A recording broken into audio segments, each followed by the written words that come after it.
Hola, nosotros somos de la carrera de medicina de la Universidad de Cuauhtémoc y les vamos a presentar el microscopio de contraste de fases de la materia de histología.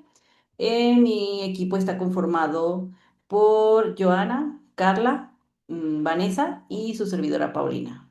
En esta presentación les vamos a presentar lo que es el microscopio de contraste de fases, su historia del microscopio, las partes del microscopio, el funcionamiento, campos de utilización y una conclusión.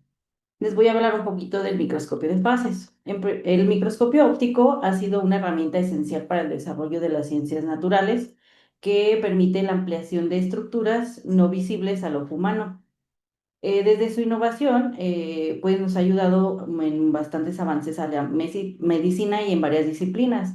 El microscopio de contraste de fases es un tipo de microscopio que nos permite observar muestras vivas sin necesidad de utilizar técnicas de tinción.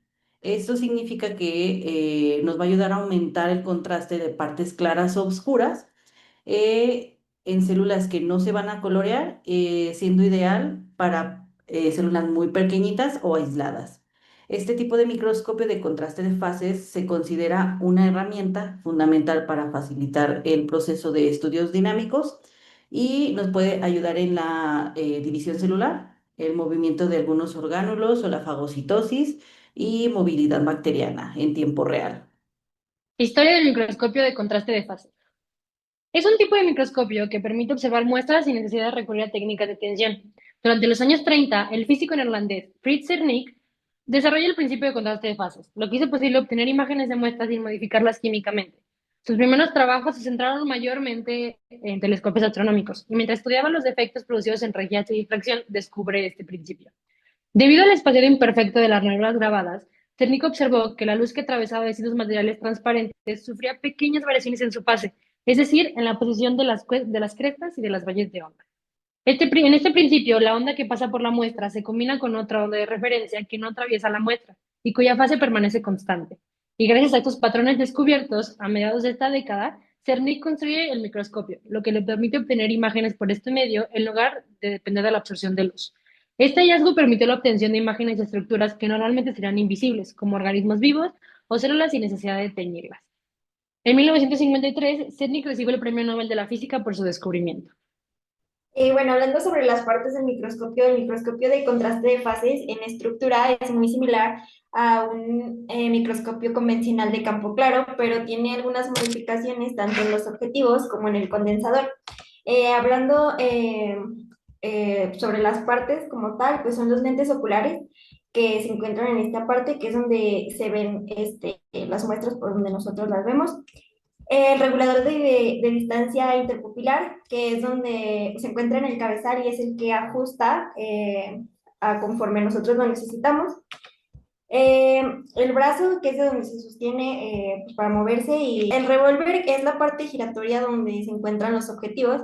En los lentes objetivos es donde se muestra el pequeño cambio que tiene de diferencia con el otro microscopio, que en estos objetivos se coloca un anillo de fase, que no es otra cosa más que unos discos con relieve que son de dos tipos, pueden ser objetivos o negativos y dependiendo del que se coloque es como se ve la muestra. Si son positivos, se ve delimitado por un halo de aura brillante alrededor y si es negativo se ve con una sombra. Las pinzas, que es pues donde se sostiene la muestra, la platina es donde se pone el portaobjetos y se mueve en los ejes X y Y. Los tornillos macro y micrométrico es donde se ajusta el enfoque. El condensador es donde también se encuentra el otro cambio, que básicamente posee un disco que proyecta la luz de forma anular y concentra y enfoca la luz sobre la muestra. La base o pie, pues es donde está como el microscopio, donde se prende y se apaga el cable. El disco de contraste de fases, pues es el que se encuentra en el condensador, que es el que da el cambio de la imagen. El foco, o la iluminación. Y el diafragma, que es el que regula la cantidad de luz que pasa al condensador. Bueno, el funcionamiento del microscopio de contraste de fases se basa en formar diferencias entre el índice de la refracción y el espesor óptico de las estructuras celulares en sus diferentes variables de intensidad, dándole a la imagen final. Este microscopio funciona como un microscopio compuesto, pero vamos a incorporar elementos ópticos especiales, perdón, a diferencia de la visualización de los índices de la luz, de la refracción. La luz va a atravesar el espécimen que divide la iluminación, que es sin cambios, y la luz dispersada, que son las de las fases. Esta diferencia de fase generada por variaciones de la densidad celular o tisular se transformará en variables. Los anillos ópticos que tendrá el condensador y el objetivo, así en estas zonas son densas y va a aparecer de maneras oscuras, de maneras oscuras a claras, permitiendo observar las estructuras internas sin la necesidad de una tinción. Este tipo de luz se divide en dos, que sería uno, la iluminación y división de la luz, que sería la luz directa y la luz desviada. La luz directa o de fondo atraviesa la muestra sin sufrir ninguna alteración, y la luz desviada o dispersa experimenta cambios en las fases debido a las diferencias ópticas de la muestra. Y la segunda modificación de la luz es la fase de donde el sistema del mismo mecanismo incorpora los anillos de las fases colocados en el condensador y el objetivo, y va transformando la luz, y los anillos van desfasando la luz directa y reduce la intensidad de los filtros. Después seguirán los campos de utilización del microscopio de contraste de fases. Debido a sus características de aumentar el contraste de las estructuras, permitirá ser una herramienta muy útil para los exámenes o análisis en vivo de las células. Además de esta invención, este equipo permitió un gran avance a la biología, y algunas de estas áreas son la fisiología, la patología, farmacología y medicina, también en las áreas industriales, entre otras.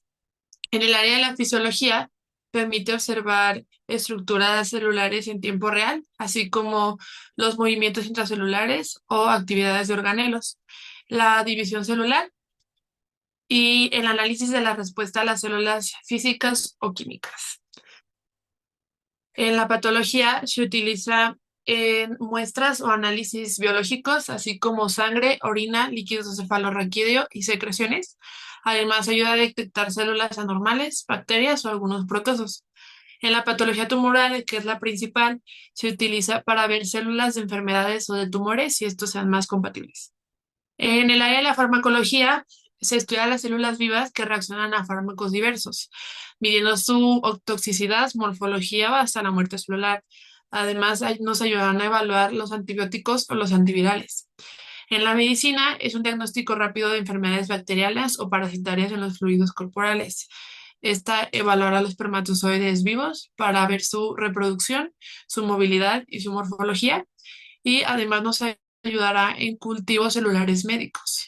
En el área de la industria se divide en tres principales, que es la industria alimentaria, que tendrá principalmente apoyo en los microorganismos en fermentaciones o detección de contaminantes, es decir, en los alimentos, para ver si cuentan con algún tipo de bacteria.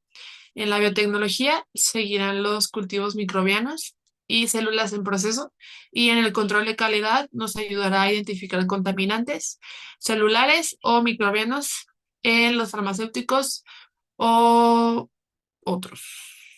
Como conclusión, pues nosotros concluimos que el microscopio que se describió anteriormente marcó un antes y un después en la observación de muestras biológicas, ya que permite estudiar estructuras celulares vivas sin la necesidad de hacer una tinción que pudiera alterar su comportamiento natural. En la actualidad, este tipo de microscopio no solamente representa un avance histórico, sino representa una herramienta fundamental para la biología y el análisis de diferentes componentes. En la actualidad es una herramienta que ya era necesaria porque este microscopio tiene diferencia de los otros, es que las células pueden estar vivas y tú podrás verlas en acción real y sus procedimientos. Muy bien, con esto hemos concluido la presentación. Esperamos que les haya agradado mucho y gracias por su atención.